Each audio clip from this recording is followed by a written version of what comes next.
Bonsoir. Une nouvelle réglementation est en place depuis le 1er janvier. La première chose, c'est l'interdiction de distribuer systématiquement et gratuitement des couverts jetables. D'accord. Ça concerne essentiellement la vente en emporté. Bien sûr. Ça veut dire que le commerçant devra proposer au client s'il a besoin ou pas de ces couverts jetables. Et il y aura une petite rétribution financière, ce qui va permettre de limiter ces utilisations. Si je veux prendre des couverts en plus, il faut que je paye en plus. Oui, comme ça avait été fait un petit peu en 2016 pour je ne sais pas si vous vous souvenez, pour les interdictions des sacs plastiques. Bien sûr. Où il y avait l'interdiction des sacs plastiques, mais aussi il y a la réduction à la source. Donc c'est-à-dire que les commerçants proposent maintenant, est-ce que vous avez besoin d'un sac? Si vous n'en avez pas besoin, ils ne le donnent pas. C'est tout ça d'économiser. Et puis, souvent, on demande par sac 10 ou 15 centimes, ce qui permet aux gens d'être un peu plus motivés pour amener ses propres sacs. Oui. Donc ça, voilà, ça c'est sur les couverts jetables.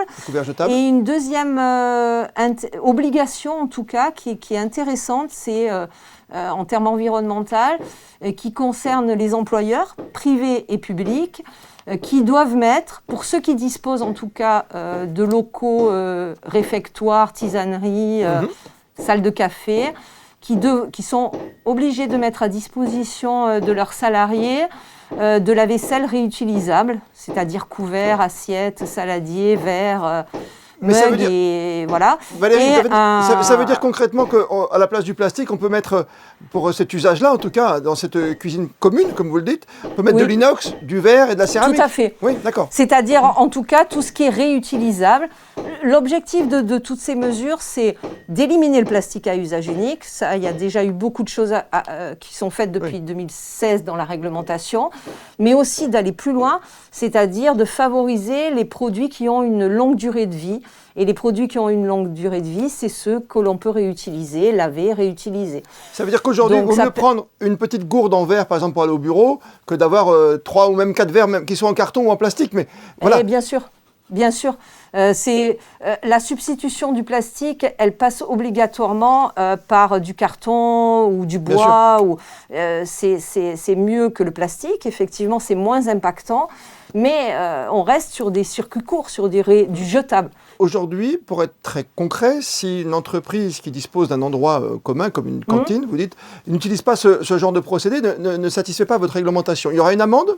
Le but, c'est pas de mettre des amendes. L'idée, c'est pas de faire le gendarme, c'est d'accompagner intelligemment, de fédérer autour et surtout d'aider, notamment commerce et restaurants engagés.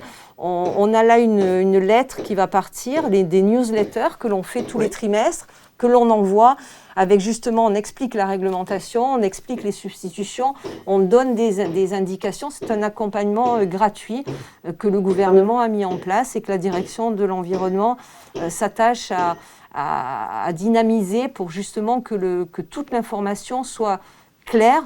Et une politique, elle ne peut être mise en œuvre correctement que si tous les acteurs sont motivés et vont ensemble dans la même direction. Bien évidemment, on rappelle qu'il n'y a plus de jouets en plastique dans certains restaurants.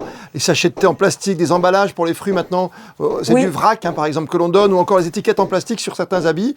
On l'a vu, ou même sur les fruits et légumes, ces petites plaquettes qui étaient en plastique. Tout à fait, qui n'apportent rien en fin de compte, parce qu'elles n'apportent même pas une indication au consommateur.